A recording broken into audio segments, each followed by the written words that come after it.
Charging power, okay. Wala siyang sinasabi kung ilan ang ginamit na kuryente.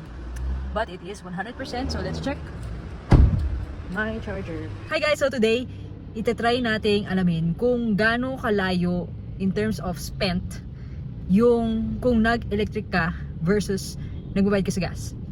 Ang dami kasi nag-argue ngayon na tumaas din yung kuryente, so parang same lang. Mas tipid pa rin kung gas, ganyan. So, let's see kung ano ba talaga ngayon. Naka full charge ako, 100%. And, titingnan natin kung gaano kalayo ako makakarating, ilang araw, and everything. So, today, I'm going to Makati, QC, and so, alam ko na ang biyahe ko. So, gagamitin natin from 100% to 25% or 20%. Kasi kapag dating sa 20%, automatically si BYD auto gamit na siya ng gas.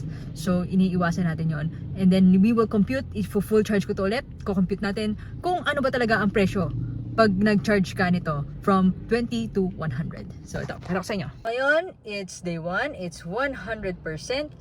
Meron ako, nagpag-gas ako, pero cute lang. So, let's see.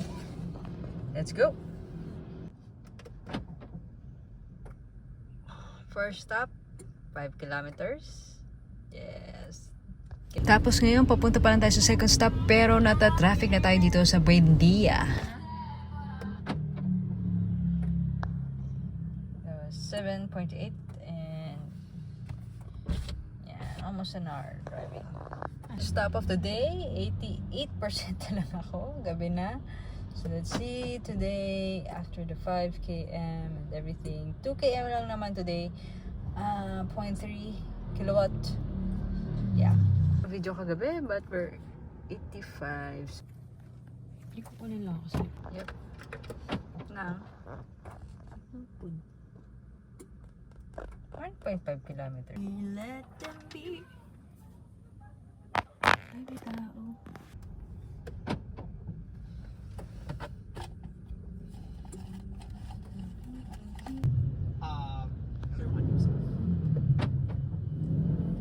It is 11 kilometers and 1.1 kilowatt hour.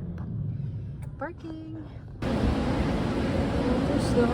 Sayang to dahil free sana yung charging dito sa Eastwood. But for the sake of this experiment, di muna tayo mag-charge. Okay, it is officially the end of day 2 of the charging. Kanina pwede naman tayo sana mag-charge kaso lang nag-experiment tayo. So, ibig sabihin, pwede pa sana itong nadagdagan. And 40% pa tayo. Yes, pa tayo. Kasi bumiyahe na tayo ng Pasay, Makati, around Makati, paikot-ikot ang Makati, Quezon City, Eastwood, lahat na napunta na natin. And we still have 40% of battery left. I don't know if aabot tayo ng 25% by tomorrow. Let's see. And yeah, this is day 3 and we're ending the day with 40%. Let's see yung summary ng ating last drive. So I came from Eastwood and then I went straight to Makati. Hindi ko enough yung car kasi nag-drop lang naman ako ng items. And then we went to Taft and then bago dito. So medyo mahaba din. So let's see ang total. It is 22 kilometers and I only spent 2.6 kilowatt hour. 22 kilometers is not bad and I still have 40% of battery left. So yeah, let's see. Day 3 and bumiyahe na nga tayo. We lost around 4%. Malapit lang naman from Parañaque to Pasay.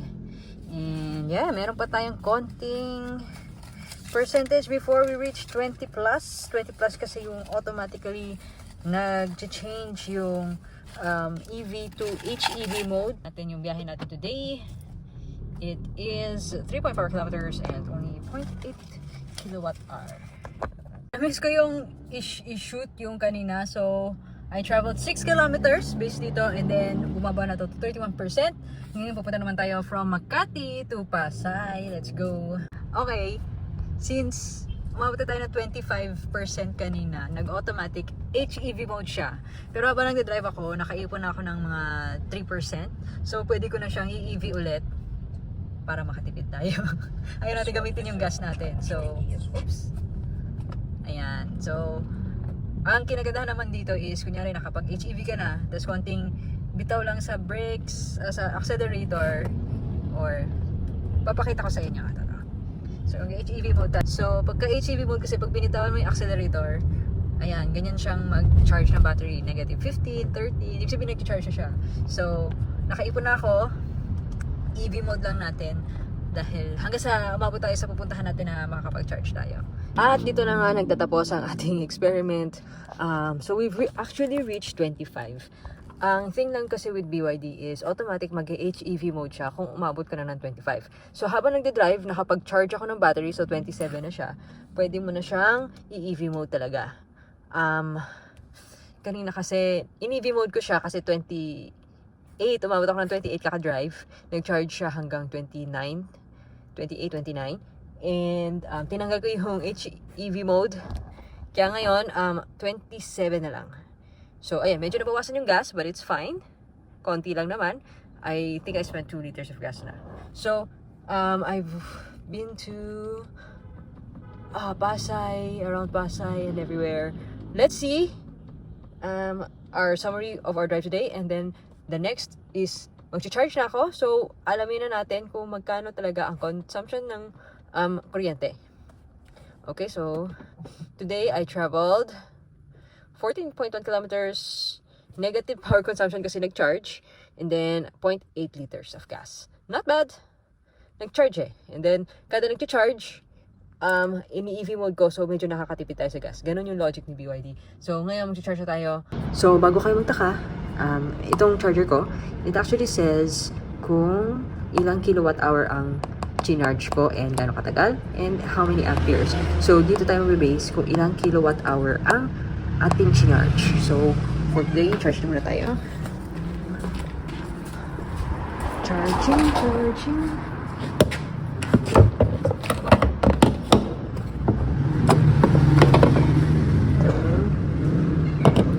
Okay. So, may galaw na siya. May delay pala akong nilagay. So, it will take 59 minutes bago siya mag-charge. So, bukas balikan natin kung 100% siya and ilang kilowatt hour ang ating na-charge. Let's check.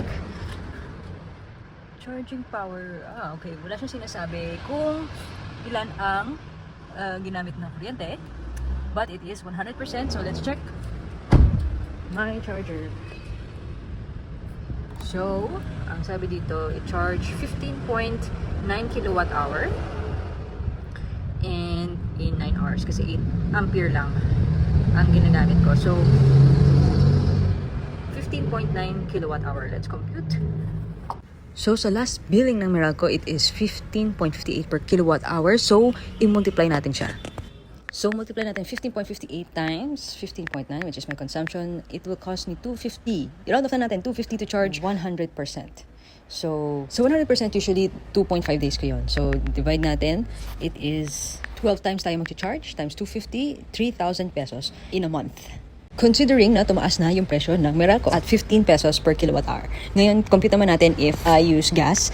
Let's base yung dati kong car, which is a Honda City. Igit na natin lahat ng prices. So, it's 79 pesos. Yun yung last ko nakita. And 40 liters.